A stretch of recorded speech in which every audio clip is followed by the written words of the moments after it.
Right now, two versions of you exist. One is sitting here, in this room, breathing. The other one lives on a screen, and you've been building it for years.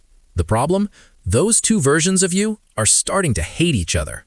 Every time you open your phone, you're not seeing yourself. You're seeing a mirror that's been designed to make the real you feel like a failure. And today, we're going to figure out exactly why that happens and what it's doing to your mind. Point number 1. The shadow self. In psychology, there's a concept called the shadow self, the parts of you that you hide, suppress, and never show the world. Online, we don't just hide the shadow, we replace it with something we call a highlight reel. You post your best angle, your best day, your best caption. Never the 3 a.m. anxiety, never the argument, never the doubt.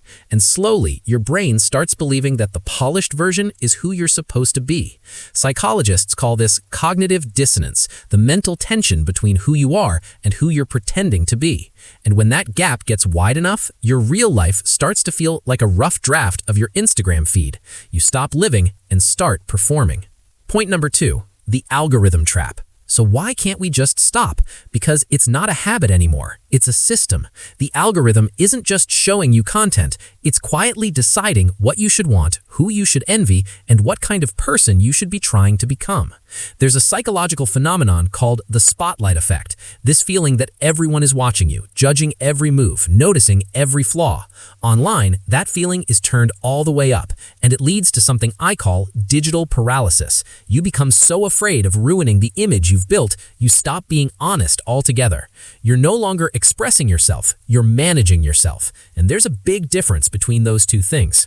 Point number 3, the AI mirror. And now, the mirror is going one step further. With AI filters, AI avatars, and voice cloning, we can now generate a version of ourselves that literally looks and sounds better than we do. Smoother skin, better voice, perfect lighting, every single time. When your digital self can be made perfect on demand, what happens to your real self? It starts to feel like the inferior version, the broken prototype, the one that still makes mistakes and shows up tired and says the wrong thing sometimes. We're trading real human depth for digital approval, and the terrifying part is we're doing it willingly. We've optimized our presence so much that we've quietly deleted our essence.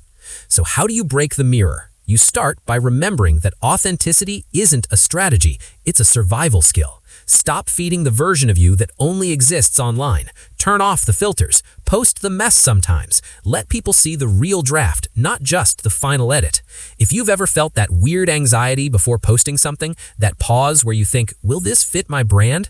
That's the moment you've become a prisoner of your own image, and you don't have to stay there. Your worth was never in the engagement numbers. It was always in the room, in the real moments, the unfiltered ones, the ones nobody gave a like to. If this hits something in you, subscribe to Mind Shadows and tell me in the comments, do you feel more like yourself online or offline? I genuinely want to know.